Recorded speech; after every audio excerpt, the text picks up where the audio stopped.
अब हम ट्रिपल तलाक पर सुप्रीम कोर्ट में आज से शुरू हुई ऐतिहासिक सुनवाई का विश्लेषण करेंगे। यह सुनवाई ऐतिहासिक इसलिए है क्योंकि इस सुनवाई के बाद सुप्रीम कोर्ट जो फैसला सुनाएगा वो ट्रिपल तलाक का भविष्य तय करेगा और यह फैसला अंतिम होगा। सुप्रीम कोर्ट का फैसला यह तय करेगा कि ट्रिपल तलाक जायज है या नहीं। जाहिर तौर पर ट्रिपल तलाक की पीड़ित हजारों मुस्लिम महिलाओं को सुप्रीम कोर्ट से बहुत उम्मीदें हैं। उनके अंदर ये उम्मीद जगी है कि लंबे वक्त के बाद ही सही उनके अधिकारों की रक्षा अब हो रही है। सुप्रीम कोर्ट इस बात पर सुनवाई कर रहा है कि ट्रिपल तलाक इस्लाम का मूल हिस्सा है या नहीं, क्योंकि ज्यादातर मौलाना और मुस्लिम धर्मगुरु ट्रिपल तलाक को इस्लाम का मूल हिस्सा मानते हैं, जबकि ट्रिपल तलाक का विरोध करने वालों का कहना है कि यह इस्लाम का मूल हिस्सा नहीं है। इसलिए सुप्रीम कोर्ट इस सवाल पर सुनवाई कर रहा है। कोर्ट ने यह भी कहा है कि अगर ट्रिपल तलाक धर्म का अभिन्न अंग साबित होता है तो फिर अदालत इसमें दखल नहीं देगी। इसके अलावा सुप्रीम कोर्ट इस बात पर भी सुनवाई कर रहा है कि क्या मौलिक अधिकारों की कसौटी पर ट्रिपल तलाक को लागू किया जा सकता है या नहीं। सुप्रीम कोर्ट फिलहाल ट्रिपल तलाक पर ही सुनवाई करेगा, लेकिन अदालत ने यह भी कहा है कि अगर जरूरत पड़ी तो निकाह हलाला पर भी सुनवाई होगी। हालांकि मुस्लिम धर्म में मौजूद एक से ज्यादा निकाह की प्रथा पर सुप्रीम कोर्ट में कोई सुनवाई नहीं होगी। अब सुप्रीम कोर्ट इस मामले पर लगातार बिना रुके सुनवाई करेगा और फिर अपना अंतिम फैसला सुनाएगा, यानी यह सुनवाई आज से हर रोज होगी। लेकिन असली खबर यह नहीं है। असली खबर है कांग्रेस की राजनीतिक मौकापरस्ती और तुष्टीकरण।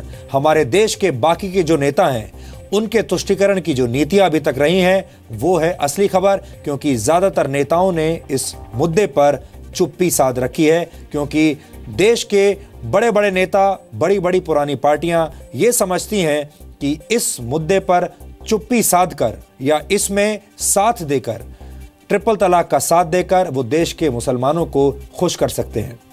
सुप्रीम कोर्ट में all India Muslim personal law board triple तलाक के पक्ष में अपनी दलीलें रख रहा है और उसके वकील हैं कांग्रेस के वरिष्ठ नेता और पूर्व केंद्रीय मंत्री कपिल सिब्बल। कपिल सिब्बल ने आज सुप्रीम कोर्ट में दलील देते हुए यह कहा कि ट्रिपल तलाक कोई मुद्दा है ही नहीं, यह मुसलमानों के पर्सनल लॉ का मामला है और इसमें अदालत को दखल नहीं देना चाहिए। और कांग्रेस के भी लगभग यही विचार हैं, क्योंकि इन विचारों की मदद से कांग्रेस देश के मुसलमानों को खुश करना चाहती है। कांग्रेस ने कभी भी ट्रिपल तलाक पर अपना पक्ष जाहिर नहीं किया है। ट्रिपल तलाक पर देश भर में पिछले एक वर्ष से बड़े बड़े स्तर पर मंचों पर बहस चल रही है, लेकिन कांग्रेस ने कभी भी खुलकर ट्रिपल तलाक का विरोध नहीं किया, क्योंकि उसे आशंका है कि अगर उसने ऐसा किया तो उसके मुस्लिम वोटर्स उससे नाराज हो जाएंगे। आज से 31 वर्ष पहले 1986 में शाहबानो केस के दौरान कांग्रेस पार्टी ने धर्मनिरपेक्षता का नाम लेकर मुस्लिम वोटों का जो तुष्टीकरण किया था वो आज भी जारी है। आपको याद दिला दें कि शाहबानो एक 62 वर्ष की मुस्लिम महिला थी जिनके 5 बच्चे थे। शाहबानो को 1978 में उनके पति ने तलाक दे दिया था। शाहबानो ने पति से गुजारा भत्ता लेने के लिए अदालत में अपील की। इसके बाद जब तक यह मामला सुप्रीम कोर्ट तक पहुंचा तब तक 7 साल बीत चुके थे। 1985 में इस मामले में सुप्रीम कोर्ट ने ऐतिहासिक फैसला सुनाया और शाहबानो के पति को गुजारा भत्ता देने का आदेश दिया। भारत के रूढ़िवादी मुसलमानों ने इस फैसले का जमकर विरोध किया। उस दौर में all India personal law board नामक एक संस्था बनाई गई।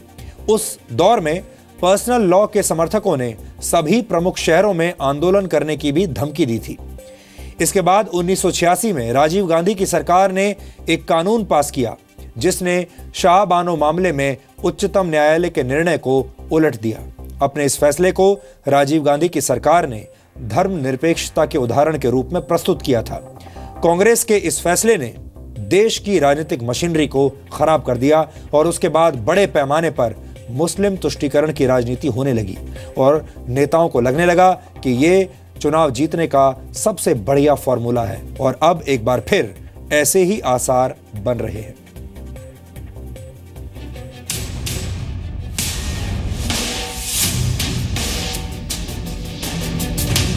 दुनिया में हजारों औरतें हैं जो इस दर्द को झेल रही है, इसे यहीं पर रोक दिया जाए।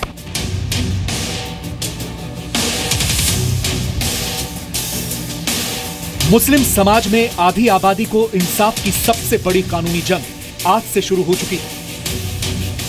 मुस्लिम महिलाओं के अधिकार पर कानूनी और संवैधानिक स्थिति तय करने को लेकर देश की सबसे बड़ी अदालत की ये सुनवाई कितनी अहम है, इसका अंदाजा सिर्फ इस बात से लगाइए कि गर्मी की छुट्टियों में भी अदालत के बैठने का फैसला हुआ है। ट्रिपल तलाक से पीड़ित महिलाओं को अब इंसाफ की उम्मीद जगी है। ये चीज को मिसयूज कर रहे हैं, उस वजह से बैन करना जरूरी है। तो हम ये चीज़ को बैन करके हम जैसे विक्टिम्स को अच्छे से अच्छा इंसाफ मिलेगा सुप्रीम कोर्ट से, यही उम्मीद करते हैं। ये सुनवाई के बाद हम यही होप रख रहे हैं कि हम जैसे विक्टिम्स को पॉजिटिव रिजल्ट आना, जिससे कि आगे चल के कोई भी लड़की को तकलीफ न होना ट्रिपल तलाक को लेके। सुप्रीम कोर्ट में आज all India Muslim personal law board ने ट्रिपल तलाक को पर्सनल लॉ का मामला बताया और कहा कि कोर्ट को इसमें दखल नहीं देना चाहिए। ट्रिपल तलाक कोई मुद्दा नहीं है, ये पर्सनल लॉ का मामला है। ये पर्सनल लॉ क्या है? इसका मतलब शरीयत है या कुछ और? ट्रिपल तलाक पर सरकार कानून बना सकती है, लेकिन अदालत को इसमें दखल नहीं देना चाहिए। क्या ये मामला मौलिक अधिकारों से भी जुड़ा है? ट्रिपल तलाक के मुद्दे पर कांग्रेस के वरिष्ठ नेता और वकील सलमान खुर्शीद भी निजी तौर पर अदालत की मदद कर रहे हैं। उन्होंने भी कुछ ऐसे ही विचार जाहिर किए। ट्रिपल तलाक कोई मुद्दा ही नहीं है, क्योंकि तलाक से पहले पति पत्नी में सुलह की कोशिश जरूरी है। सुलह की कोशिश नहीं तो तलाक वैध नहीं। तलाक 3 महीने की प्रक्रिया है। क्या तलाक से पहले सुलह की कोशिश की बात कोडिफाइड है? नहीं। कोर्ट ने ये कहा है कि अगर ये वैध नहीं है, ये अवैध है, तो इसके परिप्रेक्ष्य में इसका विकल्प क्या है, किसको किसका अधिकार कितना है इस्लाम में, और उसका वो कहाँ से आता है, उसको अधिकार इस्लाम में कहाँ से आता है। कानून और धर्म का, आस्था का क्या संबंध है, कोर्ट ये समझने का प्रयास कर रहा है। बहुत सारे सवाल पूछे। याचिकाकर्ता सायरा बानो के वकील ने दलील दी कि ट्रिपल तलाक ना तो इस्लाम का हिस्सा है और ना ही ये मौलिक अधिकार है। सरकार का पक्ष एडिशनल सॉलिसिटर जनरल पिंकी आनंद ने रखा। उन्होंने कहा, सरकार मानती है कि ट्रिपल तलाक असंवैधानिक है, इसीलिए याचिकाकर्ता के समर्थन में है। बहुत सारे देश इसे खत्म कर चुके हैं।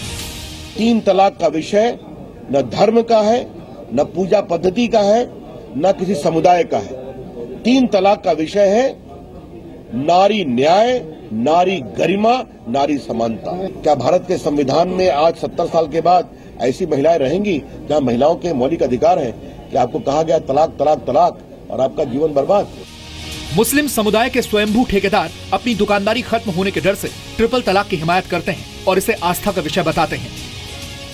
शरीयत में किसी तरह की मुदाखलत नहीं हो सकती। जो कानून है 1937 का शरीयत लॉ, उसके हिसाब से वो फैसला कर दे। पर्सनल लॉज पर उनको आर्टिकल 14, 15, 21 पर टेस्ट नहीं किया जा सकता है। तो अगर ये व्यू लेते हैं तो उसके बाद जाहिर है उनको फिर टेस्ट ट्रिपल तलाक भी पार्ट ऑफ पर्सनल लॉ है, तो उसको आर्टिकल 14 पर टेस्ट करने का क्या सवाल पैदा होता है। तो हमें तो पूरी उम्मीद है कि सुप्रीम कोर्ट अपने पुराने व्यू को उसी पर कायम रहेगा। सवाल यह है कि देश तो 70 साल पहले आजाद हो गया, तो फिर मुस्लिम समाज की महिलाएं अभी तक गुलाम क्यों हैं? तलाक शरीयत का पार्ट है, ट्रिपल तलाक शरीयत का पार्ट नहीं है। कोई भी संस्था न शरीयत से ऊपर है न संविधान से ऊपर है। अपना काम आप समाज सेवा के लिए कर सकते हैं, लेकिन समाज में कोई आप गलत मैसेज देने के लिए नहीं कर सकते। इसीलिए मैंने कहा भी है कि इस तरह की संस्थाओं को बैन भी करना चाहिए। मुस्लिम पर्सनल लॉ बोर्ड NGO है, इसमें अलग अलग मसलक के लोग हैं जो मानते नहीं हैं, मगर अपनी इजारादारी कायम रखने के लिए सब एक जगह पर जमा हो गए हैं ताकि औरतों को मजबूर करें अपनी अथॉरिटी दिखाने के लिए। हमारे मुल्क में एक कानून, एक कॉन्स्टिट्यूशन है जिसकी हम उल्लंघन नहीं कर सकते। पर्सनल लॉ बोर्ड जो है वो एक सिर्फ संस्था है, रजिस्टर्ड संस्था है। ये डिसाइड नहीं करेगी कि शरिया क्या है। शरिया वो पहले से ही डिसाइड है। शरिया में जो 3 तलाक का तरीका है वो बहुत सेक्युलर है। जो पर्सनल लॉ बोर्ड ने इजाद किया हुआ है वो है तलाक बिदअत। शरिया लॉ इसका कोडिफिकेशन हो जाना चाहिए ताकि ये जो मजहब के सो कॉल्ड ठेकेदार हैं, इनके जो ये पॉलिटिक्स है ये बंद हो जाए। कुल मिलाकर अब मुस्लिम महिलाओं को ट्रिपल तलाक के टॉर्चर से निजात पाने की एक उम्मीद जगी है। लेकिन सवाल ये भी उठता है कि जिस बीमारी को 30 साल से भी पहले खत्म हो जाना चाहिए था, उसे क्या वोट बैंक के मकसद से अब तक बनाकर रखा गया है? ब्यूरो रिपोर्ट, जी मीडिया।